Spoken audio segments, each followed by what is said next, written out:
धम्मपदाच्या 2 गाथा पाहणार आहोत, 195 आणि 196. आजच्या गाथेचा विषय आहे बुद्धांच्या पूजेचे पुण्य मोजता येत नाही. कोणाच्या पूजेचे महत्त्व मोजता येत नाही? बुद्धाच्या नाही, बुद्धांच्या.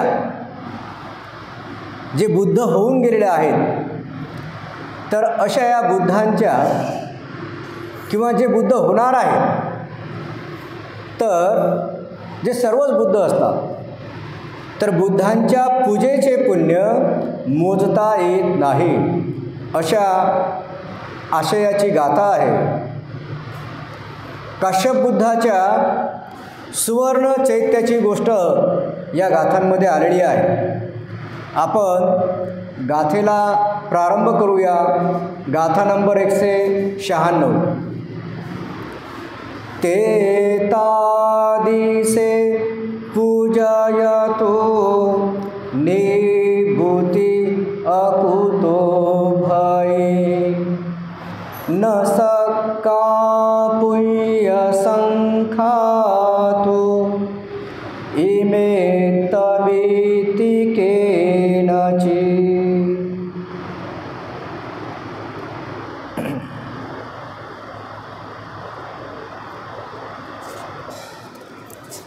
तर पहा, त्यांच्या पूजेचे किंवा त्यांच्यासारख्या मुक्त आणि निर्भय पुरुषांच्या पूजेचे परिमाण एवढे आहे असे कोणीही सांगू शकत नाही. जे निर्भय म्हणजे मुक्त झालेले आहेत, अशांची पूजा केल्याने त्यांच्या पूजेचं परिमाण कोणीच सांगू शकत नाही, अशा आशयाची ही गाथा आहे 196 नंबरची. आणि 195 नंबरची गाथा आहे पूजा रहे पूजयतो बुद्धे यदीव सावके पपंच समतिकन्ते तिन्न शोक परिदवे. तिन्न शोक परिदवे म्हणजे जे प्रियांच्यासाठी शोक किंवा रडणे, आकांत करणे यापासून पार झालेले आहेत, त्याला म्हटलेलं आहे तिन्न शोक परिदवे. तर जे प्रियांच्या शोकापासून पार झालेले आहेत, पूजनीय बुद्ध अथवा त्यांचे शिष्य जे संसार प्रपंचातून दूर गेलेले आहेत आणि जे शोक भयापासून मुक्त झालेले आहेत, तर असे जे असतात अशांची जर पूजा आपण केली तर त्याचं पुण्य मोजता येत नाही.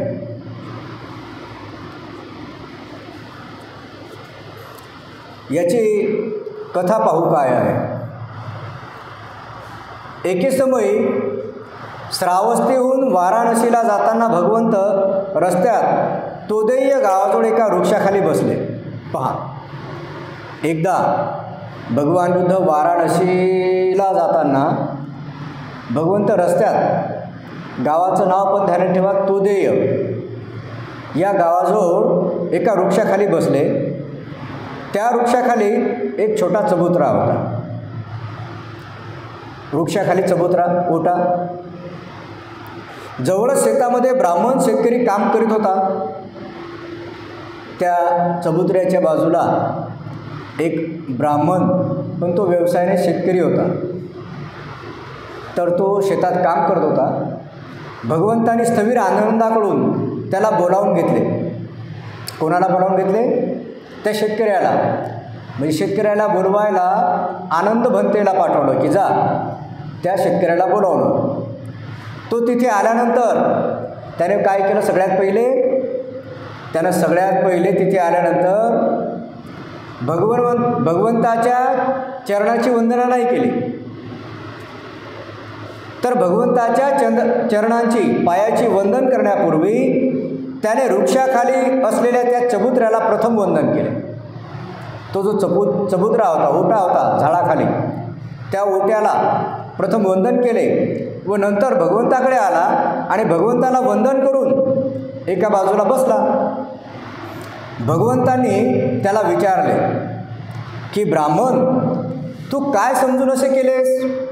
तू एका चबुतऱ्याला वंदन केलं, नंतर मला वंदन केलं, तर काय समज आहे तुला याविषयी? म्हणजे आपण एखादी गोष्ट जर करतो आहोत तर ते का करतो आहे आपण प्रश्न केला पाहिजेत की नाही? काही काम करतो आपण, काहीही असो, तर का करतो आपण? माणूस मेला, कितीही सांगितलं तरी लोक घरामध्ये त्याचा ज्या ठिकाणी प्रेत ठेवलेलं असते तो गेल्यानंतर त्याला स्मशानात जाळल्यानंतर कितीही सांगा तिथे लोक घास ठेवतात. अरे पण का ठेवायचा? अन्नपदार्थ तिथे ठेवतात, का ठेवायचं? आपण काहीही काम करतो तर आपण प्रश्न विचारला पाहिजे स्वतःला की हे कशासाठी आहे? तर असं ठेवल्याने काय होईल? तर काहीही साध्य होत नाही. तर भगवान बुद्धांनी त्या शेतकरी ब्राह्मणाला विचारलं की ब्राह्मणा, तू या चबुतऱ्याला वंदन करून नंतर मला वंदन केलं, तर तू असं का केलं असेल? मला प्रणाम केला, परंतु त्यापूर्वी त्या चबुतऱ्याला तू प्रणाम केलास, असे का? त्यावर तो शेतकरी म्हणाला, भगवान, मला तर विशेष माहिती नाही की मी का त्या चबुतऱ्याला वंदन केलं, परंतु परंपरेने हे स्थान आम्हाला अत्यंत पूजनीय आहे. काय म्हणतो तो? परंपरेमुळे हे जे स्थान आहे हे आम्हाला अत्यंत पूजनीय आहे. नुसतं पूजनीय नाही तर अत्यंत पूजनीय आहे. मग अत्यंत पूजनीय असल्यामुळेच आम्ही काय करतो? पहिले काहीही असो, इथं जर आम्ही आलो तर प्रथम या चबुतऱ्याला आम्ही वंदन करतो आणि नंतर पुढचं काय करायचं? मग नंतर तुम्ही दिसले तर नंतर तुम्हाला वंदन, पण प्रथमतः चबुतऱ्याला वंदन.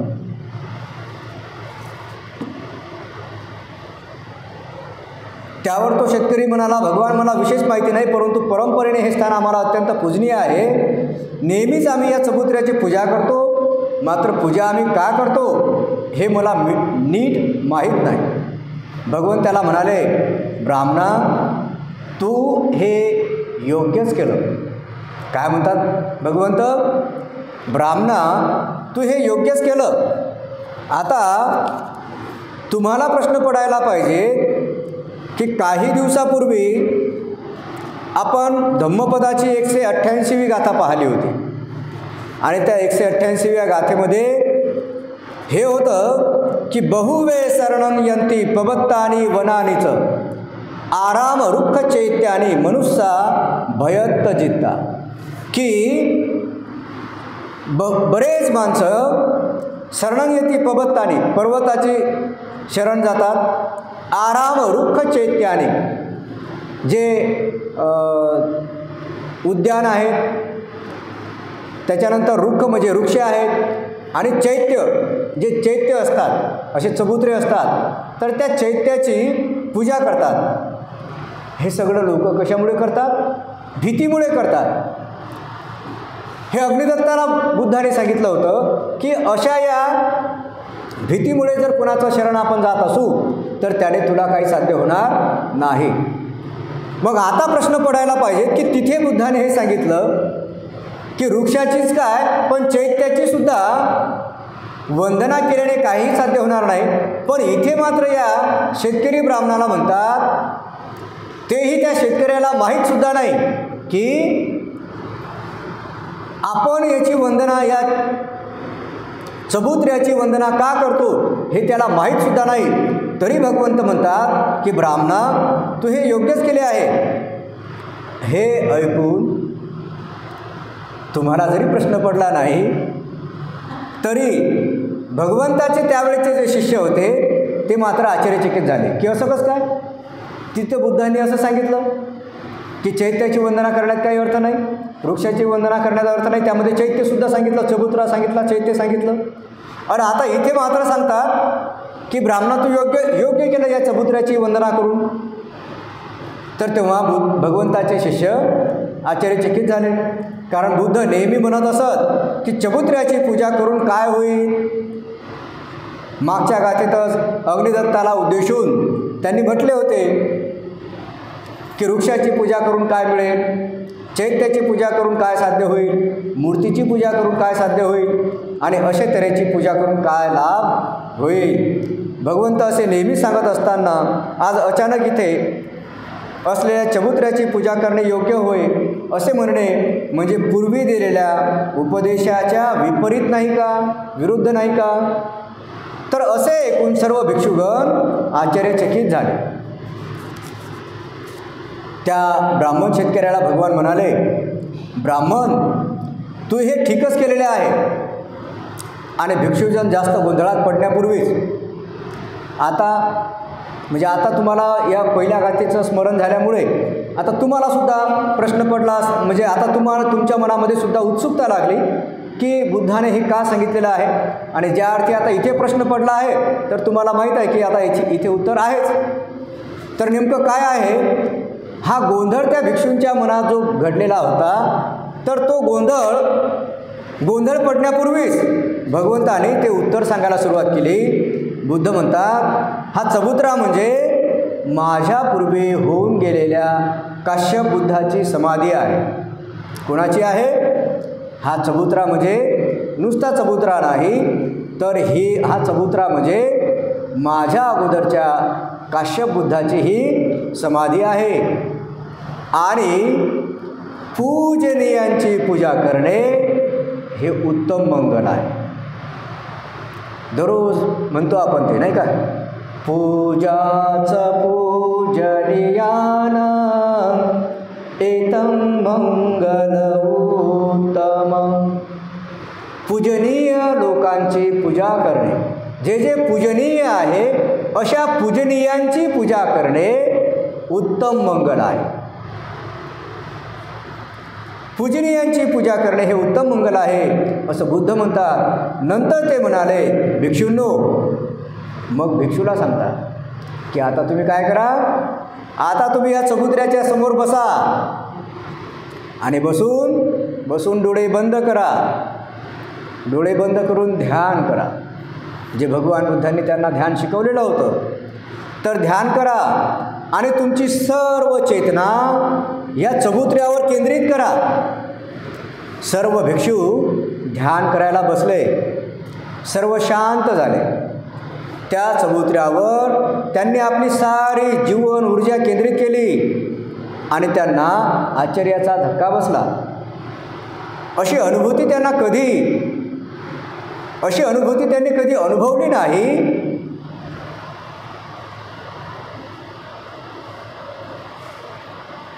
अशी अनुभूती त्यांना तिथे आली की वरून तो चबुत्रा दगड, विटा व मातीचा होता, परंतु जेव्हा हे ध्यानस्थ बसले तर आत अशा ज्योतीचा प्रकाश त्यांनी अनुभवला. त्या दीन दरिद्र चबुत्र्याच्या आत अशा विराट ज्योतीचा उगम झालेला होता आणि अनंत कोसपर्यंत त्याचा प्रकाश पसरलेला होता. तेव्हा त्या सर्वांनी डोळे उघडले आणि भगवंतांना विनंती केली. काय विनंती केली? पहिला प्रश्न पडला होता की हे असं का भगवान, तुम्ही घडीक असं सांगता घडीक असं सांगता. आता जेव्हा भगवंतांनी डोळे बंद करून ध्यान करायला सांगितलं की या चबुत्र्याकडे तुम्ही आपली जीवनाची ऊर्जा अशी केंद्रित करा आणि या चबुत्र्याकडे पहा, तेव्हा सर्वांना त्यामध्ये एकदम लख्ख प्रकाश पडला. आणि तो प्रकाश खूप दूरपर्यंत जाणारा प्रकाश होता, न थांबणारा, कुठेच न अडकणारा, दूरपर्यंत पोहोचणारा असा तो प्रकाश त्यांना त्या चबुत्र्यामध्ये दिसला. तेव्हा त्यांना सगळ्यांना आश्चर्य वाटलं आणि मग ते बुद्धाला विचारतात. आणि मग बुद्ध म्हणतात की माझ्यापूर्वी काश्यप बुद्ध होऊन गेलेले आहेत, माझ्यापूर्वी काश्यप बुद्ध होऊन गेलेले आहेत. मी काही पहिलाच बुद्ध नाही. अनेक बुद्ध माझ्यापूर्वी होऊन गेले आहेत. अनेक बुद्ध माझ्या नंतरही होतील. ही पृथ्वी कधी बुद्धांनी रिकामी राहिलेली नाही. पहा, ही पृथ्वी कधी बुद्धांनी रिकामी राहिलेली नाही. माझ्या अगोदरही बुद्ध होऊन गेलेले आहे. एच बुद्धा अतीताच, एच बुद्धा अनागता, पचुपन्नाच ए बुद्धा अहं वंदामी सबदा. एच बुद्धा अतीताच, अतीत म्हणजे भूतकाळ. एच बुद्धा अतीताच, जे बुद्ध अतीत काळामध्ये भूतकाळामध्ये होऊन गेलेले आहेत. एच बुद्धा अनागता, अनागत म्हणजे सध्याचे बुद्ध आहेत ते. पचुपन्नाच ए बुद्धा, जे भविष्य काळामध्ये बुद्ध उत्पन्न होतील. अहं वंदामी सबदा, मी सदा सर्वदा बुद्धांची काय करतो? वंदना करतो. ही पृथ्वी कधी बुद्धांनी रिकामी राहिलेली नाही. आणि हा जो चबुतरा आहे तो त्या काश्यप बुद्धाचा आहे. आणि बुद्धासाठी काय काय पहिला आणि काय नंतरचा? बुद्धासाठी काय पहिला बुद्ध आहे आणि काय नंतरचा बुद्ध आहे? बुद्ध आहे. जो पहिला बुद्ध असो की त्यानंतरचा बुद्ध असो की विद्यमान बुद्ध असो की पुढच्या काळातला येणारा बुद्ध असो, बुद्ध काय आहे? बुद्ध आहे. आणि म्हणून त्याने त्या कश्यप बुद्धाला पहिले वंदन केलं काय आणि नंतर मला वंदन केलं काय, नाही का?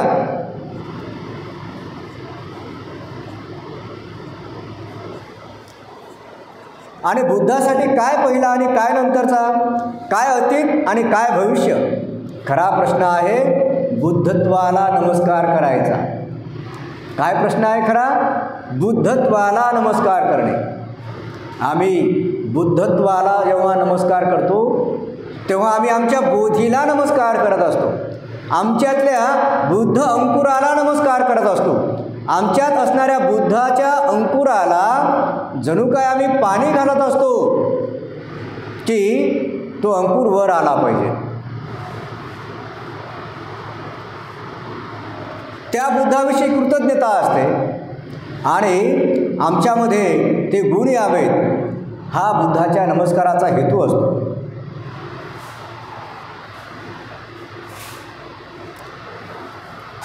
आता त्या ब्राह्मण शेतकऱ्याला माहिती पण नाही की तो कोणाला नमस्कार करीत आहे. पहा, त्याला हे माहीत नाही की आपण कोण्या बुद्धाला नमस्कार करतो आहोत. तो फक्त कशाला नमस्कार करतो? तो परंपरा आहे म्हणून नमस्कार करतो. मात्र तो अज्ञानी असून अज्ञानातही तो योग्य दिशेने जात होता. अंधारातही तो दरवाजा शोधत होता. त्याला माहीतही नव्हतं की चबुतरा कोणाचा आहे. एवढंच माहीत होतं की परंपरेने नमस्कार करण्याची प्रथा आहे. मात्र जी गोष्ट पहा, आता ही गोष्ट बोध घेण्यासारखी आहे. त्याला हे माहीत नव्हतं की हे खरोखर पूजनीय ठिकाण आहे. त्याला फक्त एवढं माहीत होतं, त्याला हे माहीत नव्हतं की काश्यप बुद्ध आहे की कोणता बुद्ध आहे. त्याला फक्त परंपरेनुसार एवढं माहीत होतं की इथं यायचं आणि वंदन करायचं. काय झालं? अहो, त्याचं बुद्धाला वंदन होत गेलं ना. त्याचं नेहमी तो बुद्धाला वंदन करत असे. फक्त आणि फक्त कशामुळे? फक्त आणि फक्त त्या परंपरेमुळे. आम्हाला परंपराच नाही, आम्हाला झुकणे माहीत नाही, झुकणे मान्य नाही. आता चित्रपटही आला, झुकेगा नाही, आहे की नाही? तर झुकणे आपल्याला मान्य नाही, पण हा परंपरेनुसार झुकतो आहे. आणि इथे काय म्हटलेलं आहे की तो परंपरेनुसार झुकतो आहे. त्याला काहीच माहीत नाही, पण कल्याण त्याचंच होतं आहे. तो जो सिगाल नावाचा तरुण आहे की नाही, त्या सिगाल नावाचा तरुण, ते सिगाल सुत्तामध्ये जे सांगितलेलं आहे की तो सिगाल नावाचा तरुणसुद्धा त्याला काही माहीत नसते. फक्त त्याचा वडील मरता मरता त्याला एवढं सांगून जातो की तू फक्त 4 दिशांची पूजा करायची. कारण त्याचा बाप धार्मिक असतो, मुलगा धार्मिक नसतो, पण त्याचा बाप दूरदृष्टीचा असतो की कधी ना कधी हा अशा पद्धतीने जेव्हा 4 दिशांची पूजा करेल, भलेही ते चुकीचं असेल, पण कधी ना कधी बुद्ध किंवा बुद्धांचे पुत्र, बुद्धांचे भिक्खू कधी ना कधी त्याला भेटतील आणि कधी ना कधी त्याला विचारतील, अरे बाबा तू हे काय करतो आहेस? आणि माझा वाट चुकलेला मुलगा वाटेवर येईल, तो खऱ्या रस्त्यावर येईल, सद्धम्माच्या मार्गावर लागेल.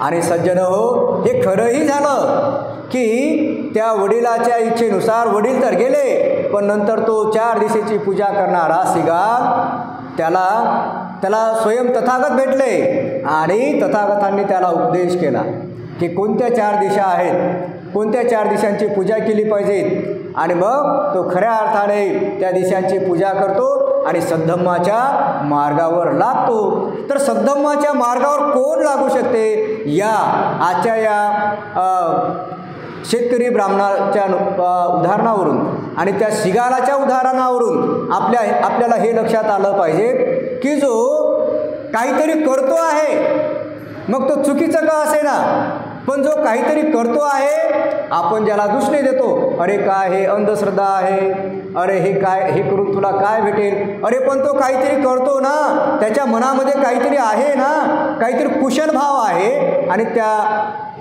चांगल्या भावनेने तो करतो आहे. भलेही ते आंधळेपणाचं लक्षण असेल, पण तो करतो आहे.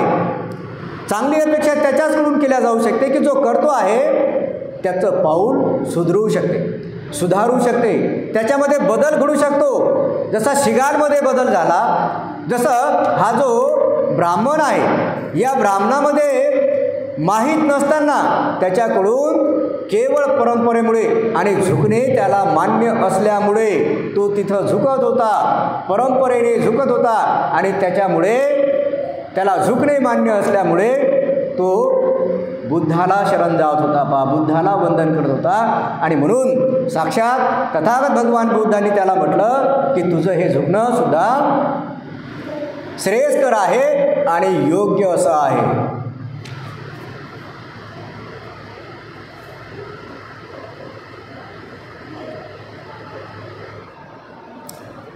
इथे लेखक विश्लेषण करतो की परंपरेने नमस्कार करण्याची प्रथा आहे, मात्र जी गोष्ट परंपरेने चालत आलेली असेल ती योग्यच असेल असे सांगता येत नाही किंवा अयोग्य असेल असेही नाही. म्हणून प्रत्येक गोष्टीचा निर्णय तिच्या गुणधर्मावरून करायला हवा. प्रत्येक गोष्ट पारखून घेतली पाहिजे. प्रत्येक गोष्ट कशी करून घेतली पाहिजे? पारखून घेतली पाहिजे. बुद्ध नेहमी सांगत असत की चैत्याच्या पूजेत काय ठेवलेलं आहे, मात्र ह्यावेळी बुद्धांनी असे म्हटले नाही. उलट बुद्ध म्हणाले, ब्राह्मणा तू ह्या चैत्याला नमस्कार केलंस हे ठीकच केलंस, त्यात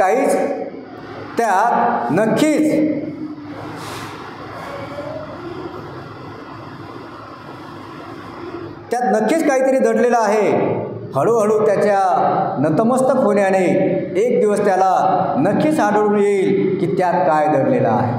बघा, त्या काश्यप बुद्धाच्या चैत्यासमोर दररोज वंदन केल्याने त्याला नक्कीच त्यात काहीतरी आढळून येईल. कारण ते काय सर्वसामान्य माणसाचे हाडं आहेत का मेल्यानंतर? तिथे बुद्धाचे अस्थिधातू आहेत.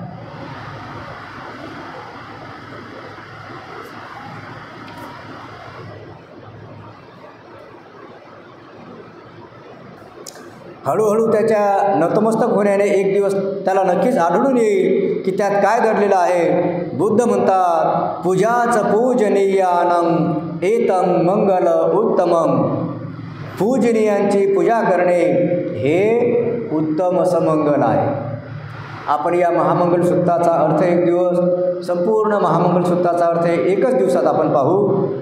आणि असे सांगून भगवंतांनी वरील गाथा उच्चारली, ज्याचा अर्थ आहे की जे संसार प्रपंचातून बाहेर पडलेले आहेत, जे शोक आणि भयाच्या पार झालेले आहेत, अशा पूजनीय बुद्धांच्या अथवा त्यांच्या शिष्यांच्या किंवा त्यांच्यासारख्या निर्भय पुरुषांच्या पूजेने लाभणाऱ्या पुण्याचा इतका परिणाम आहे की त्याला शब्दात वर्णने कठीण आहे.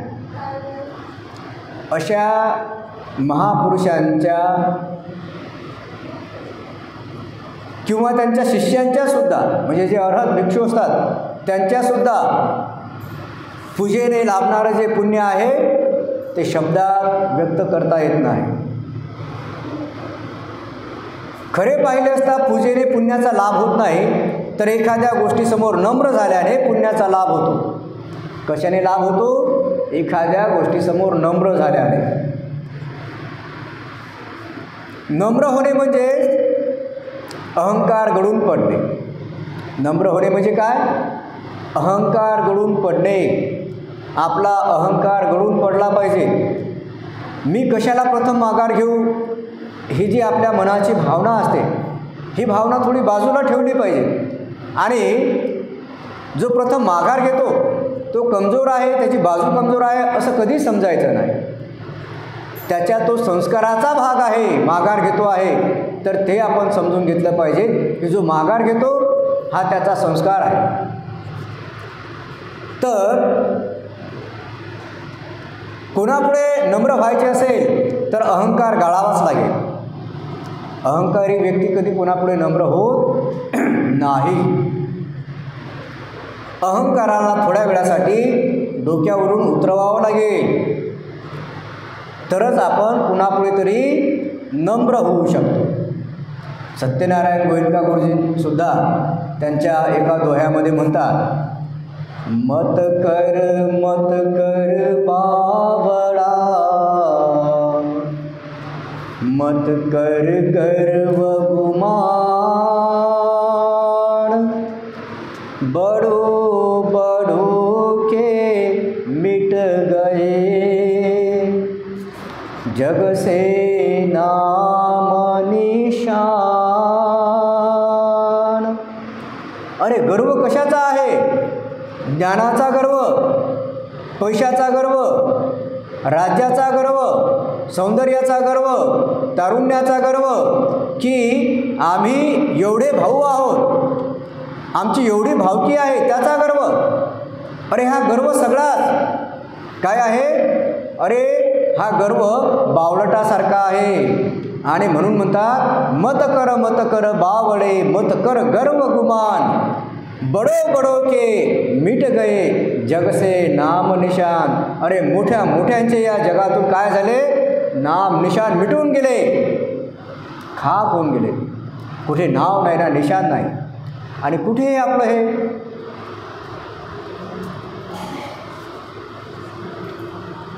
जेव्हा आपला अहंकार गळून पडतो तेव्हा आपण नम्र होतो. तुम्ही कोणासमोर तरी स्वतःला लहान समजले, ह्या गोष्टीतच खरं पुण्य आहे. पहा, कोणासमोर तरी आपण लहान जर समजलं तर या गोष्टीत पुण्य आहे. जरुरी नाही की ज्याच्यासमोर तुम्ही नम्र झाले ती व्यक्ती त्या लायक आहे. बऱ्याच वेळा असं लोक विचार करतात की आपण ज्यांच्यासमोर झुकतो तो व्यक्ती त्या झुकण्यास लायक आहे की नाही. पण इथे या लेखकाने लिहून ठेवलं की जरुरी नाही की ज्याच्यासमोर तुम्ही नम्र झाले ती व्यक्ती त्या लायक आहे किंवा नाही.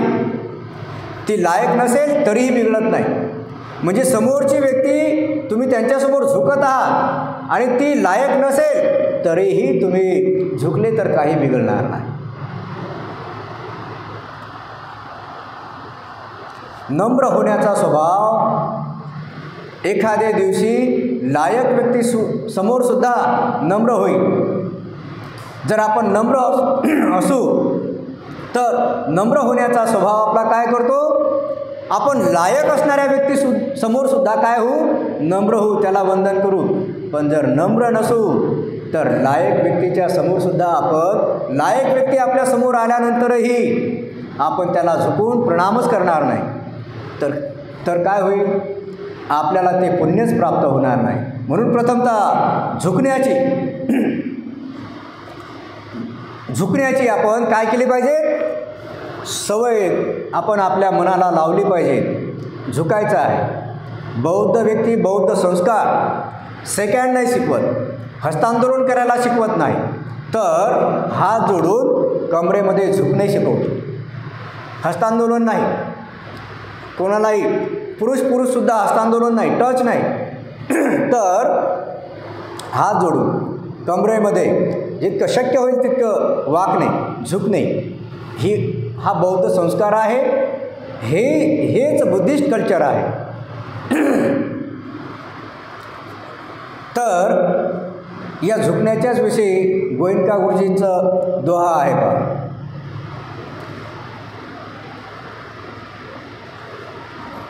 जिसके मन प्रज्ञा जगे होए विनम्र विनीत, जिस डाली फल लगे झुकने की रीत. जिसके मन प्रज्ञा जगे होय विनम्र विनीत, ज्याच्या मनामध्ये प्रज्ञा जागी झाली तो विनम्र होतो, विनीत होतो. ज्याच्या मनामध्ये प्रज्ञा जागी झाली तो विनम्र होतो, विनीत होतो. ज्या डाळीला फळं लागलं, ज्या झाडाला फळं लागले ते झाडसुद्धा त्या झाडाला झुकण्याचीच रीत आहे. ते ताट राहत नाही. फळ लागलेलं झाड काय होते? नम्र होते, विनीत होते, झुकते, खाली झुकून जाते. किती सुंदर असं उदाहरण दिलेलं आहे. काही दिवसांनी पराठीला बोंड येतील आणि ज्या पराठीच्या झाडाला लदबदून बोंड येतील ते झाड लदबदून असं वाकून जाईल. त्याच्यानंतर काही झाडाला तुरीचे शेंगा येतील तर ते तुरीचं झाड असं लवांडून खाली असं झुकून जाते, जमिनीला लागून जाते. आणि ज्या झाडाला शेंगाच लागत नाहीत ते झाड शौर्यासारखं उभं राहते. तर समजून घ्यायचं की जो व्यक्ती झुकत आहे तर तो जो झुकत आहे तो त्याला फळ प्राप्त होत आहे. कोणतं? प्रज्ञेचं. तो विनम्र होत आहे, तो विनीत होत आहे. हजारो वर्षापूर्वी काश्यप बुद्ध होऊन गेले. त्यावेळी लोक जाणून त्यांच्यासमोर नम्र होत असतील, त्यांच्यानंतर त्यांच्या समाधीसमोर नम्र होत असतील. कालांतराने लोक विसरले असतील की ते का तिथे नम्र होत आहे की नाही. म्हणजे हजारो वर्षापूर्वी काश्यप बुद्ध होऊन गेले तर बुद्धाच्या पुढे लोक काय, देव राजे सगळे झुकत होते, वंदन करत होते. कशासाठी? ते बलवान होते यासाठी नाही, तर ते एक पुण्यक्षेत्र आहे यासाठी झुकत होते. तर हजारो वर्षापूर्वी काश्यप बुद्धासमोर लोक वंदन करत होते. त्यानंतर त्यांच्या समाधीसमोर वंदन करत होते, झुकत होते, नम्र होत होते. कालांतराने लोक विसरून गेले. ते विसरले की ते का तिथे नम्र होत आहेत त्या चबुतऱ्यावर.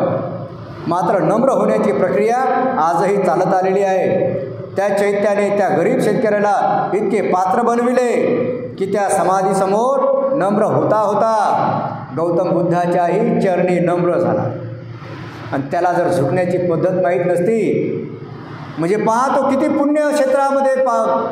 पुण्यक्षेत्राच्या भूमीमध्ये तो शेतकरी ब्राह्मण आहे की त्याला त्याच्या पूर्वीच्या काश्यप बुद्धाच्या चैत्याचं वंदन झालं आणि त्या झुकण्याच्या त्याच्या पद्धतीमुळे त्याला साक्षात बुद्धाचंही वंदन त्याच्याकडून झालं. अशा पुण्यमय अशा क्षेत्रामध्ये त्याचा जन्म झाला पहा. आणि जर तो झुकलाच नसता तर काश्यप बुद्धालाही वंदन नाही आणि साक्षात सम्यक संबुद्धाला सुद्धा वंदन नाही.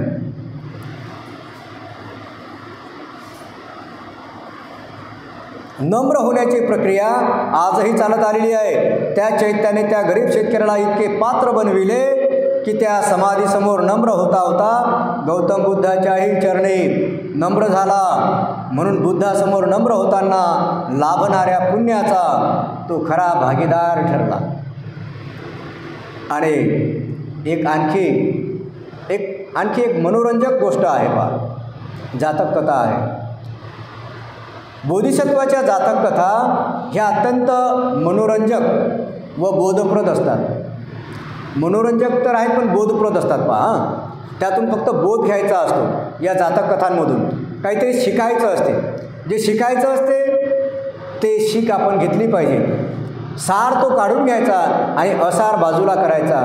हे आपण ज्ञानपिपासू श्रोत्यांनी खूप चांगल्या पद्धतीने जाणलं पाहिजे. जेव्हा काश्यप बुद्धाचा कार्यकाळ चालू होता, पहा गोष्ट काय आहे, तेव्हा गौतम बुद्धाची त्यांच्याशी भेट झाली. पहा, काश्यप बुद्धाच्या कार्यकाळामध्ये सिद्धार्थ गौतम बुद्धाची त्यांची भेट झाली. ही जातक कथा आहे. जातक कथा काहीतरी बोध समजून देण्यासाठी असतात, हे खूप काळजीपूर्वक ध्यानात ठेवा. जातक कथा कशासाठी असतात? बौद्ध साहित्याचा मुख्य हेतू आहे की लोकांना सदाचाराची सवय लावणे, सदाचाराच्या मार्गावर प्रतिष्ठापित करणे, ही बौद्ध साहित्याचा हा प्रमुख उद्देश आहे. आणि बौद्ध साहित्यामध्ये जातक कथा ह्या फार लोकप्रिय आहेत. तर नेहमी त्यातून शीख जे काय आहे ते शीख आपण घेतली पाहिजे. तर पहा, इथे काश्यप बुद्धाची आणि गौतम बुद्धाची असे भेट होते जातक कथेमध्ये. म्हणजे काश्यप बुद्ध पूर्वीचे आणि सिद्धार्थ सम्यक संबुद्ध जे आहेत, गौतम बुद्ध आहेत, यांची समोरासमोर भेट होते. त्यावेळी गौतम बुद्ध अज्ञानी होते की ते बुद्ध आहेत किंवा बुद्ध होणार आहेत, याविषयी त्यांना ज्ञान नव्हतं. काश्यप बुद्धांची अपार महिमा होती. काश्यप बुद्धाची काय होती? अपार अशी महिमा होती. दूरवरून यात्रा करून लोक त्यांच्या दर्शनाला येत असत. त्यावेळी गौतम बुद्धही त्यावेळी असलेली साधारण व्यक्ती, गौतम बुद्ध साधारण व्यक्ती होते या जातक कथेमध्ये. तर ते काश्यप बुद्धाच्या दर्शनासाठी तिथे आले. ती व्यक्ती नम्रतेने काश्यप बुद्धाच्या चरणावर लीन झाली. कोण? सिद्धार्थ बुद्ध काश्यप बुद्धाच्या चरणावर नम्रतेने लीन झाले. आणि जेव्हा गौतम बुद्ध चरणस्पर्श करून उठले, त्यांनी काश्यप बुद्धाच्या चरणाला स्पर्श केला आणि तो चरणस्पर्श करून हे सिद्धार्थ गौतम बुद्ध उठले. तेव्हा काश्यप बुद्धसुद्धा त्यांच्या पाया पडले. पहा, काश्यप बुद्धसुद्धा काय झालं? हे त्या गौतम बुद्धाच्या पाया पडले. तेव्हा गौतम बुद्ध भयभीत झाले व म्हणाले, बनते, हे आपण काय करीत आहात? मी तुमच्या चरणी लीन होणे समजू शकतो. मी तुमच्या चरणी लीन होणे समजू शकतो, कारण आपण बुद्ध आहात. आणि यांना माहीत नव्हतं की मी भविष्यात बुद्ध होईल म्हणून हे म्हणत होते की तुम्ही बुद्ध आहात, तर माझं तुमच्या चरणावर लीन होणं मी समजू शकतो, पण तुम्ही मला वंदन करत आहात, हे काय आहे? तेव्हा काश्यप बुद्ध गौतमाला म्हणाले, काय म्हणाले? ऐक, तू एक दिवस नक्कीच बुद्ध होणार आहेस, हे मी पाहत आहे. माझ्या सम्यक दृष्टीने, दिव्य दृष्टीने, की तू एक दिवस सम्यक संबुद्ध होणार आहे.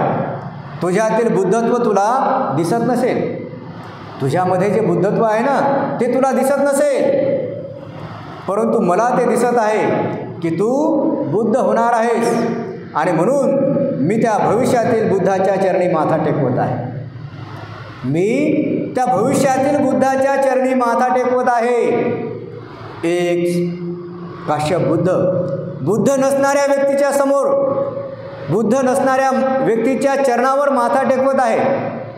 आणि ते काय म्हणतात? भविष्यातल्या बुद्धाच्या चरणावर.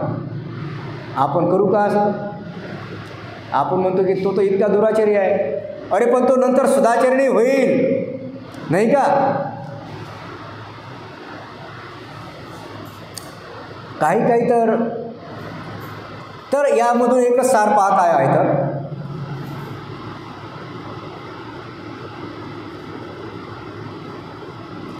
गोष्ट फार मौल्यवान आहे. आपण कोणासमोर नम्र होत आहोत यापेक्षा प्रत्येक सुप्त असलेल्या बुद्धत्वालाच प्रणाम करण्यासारखे आहे. आपण ज्याच्यासमोर नम्र होतो की नाही, तर त्याच्यामध्ये सुप्त असलेल्या बुद्धत्वाला आपण नमस्कार करत असतो. म्हणून प्रणाम करताना कोण लहान कोण मोठा असा भेद करण्यापेक्षा नम्र होण्याला इथे फार महत्त्व आहे. आणि हाच या गाथेचा खरा अर्थ आहे. त्याच काश्यप बुद्धाची तिथे समाधी होती, जिथे बुद्ध थांबलेले होते. हजारो वर्षाचा काळ लोटलेला होता, परंतु जेव्हा भिक्खू संघाने तिथे ध्यान केले तेव्हा भिक्षूंना वाटले की त्या समाधीच्या आत अपूर्व असा प्रकाश आहे. त्या समाधीमध्ये काय आहे? अपूर्व असा प्रकाश आहे. ध्यानदृष्टी असेल तर हजारो वर्षापूर्वी होऊन गेलेल्या बुद्धाचा प्रकाश तुम्हाला स्पर्श करून गेल्याशिवाय राहणार नाही.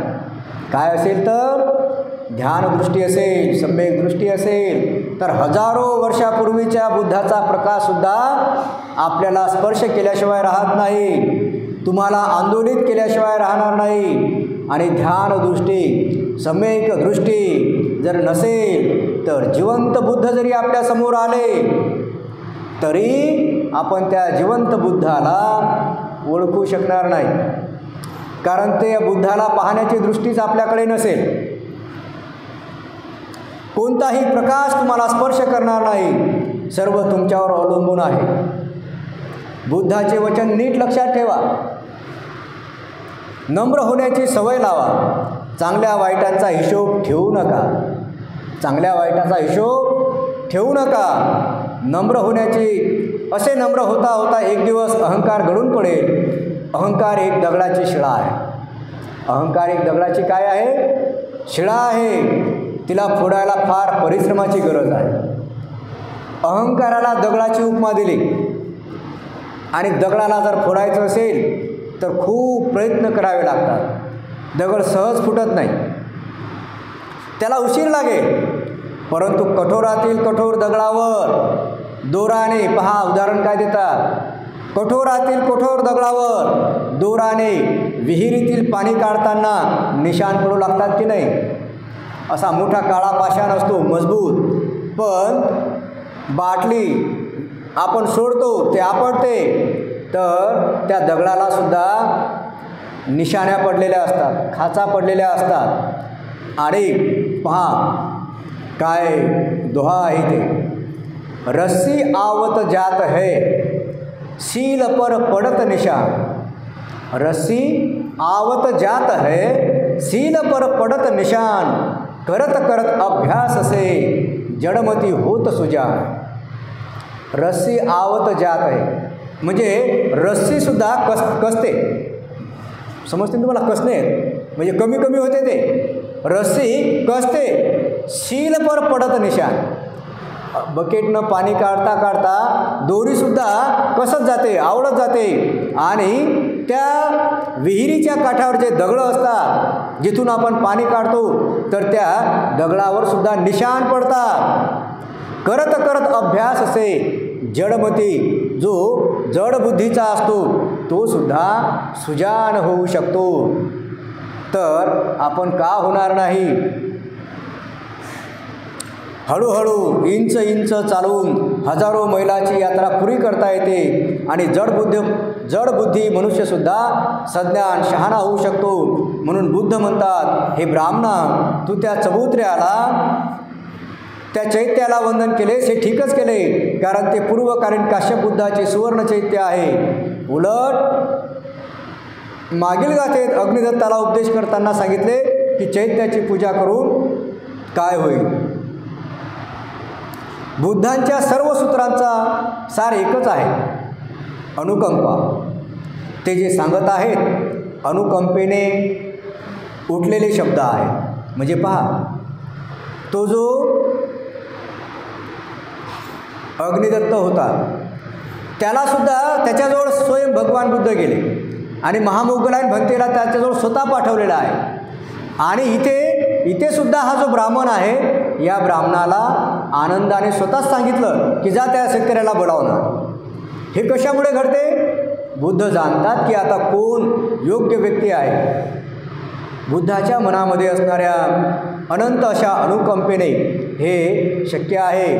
आणि म्हणून बुद्धामध्ये असणाऱ्या या अनंत अपार अशा अनुकंपेनेच भगवान बुद्ध संपूर्ण आयुष्यभर हा दुःखमुक्तीचा धम्म संपूर्ण जगाला सांगत सुटले. ज्या व्यक्तीला जे जे जरुरी आहे ते त्यांनी दिलेले आहे. त्या देशनेच्या अंती तो गरीब शेतकरी ब्राह्मण श्रोतापन्न झाला आणि इतरांनाही त्यांचा तो आदर्श सार्थक ठरला. आज या ठिकाणी ही गाथा संपली. उद्याला सुख वग्गू म्हणजे एक नवीन प्रकरण, नवीन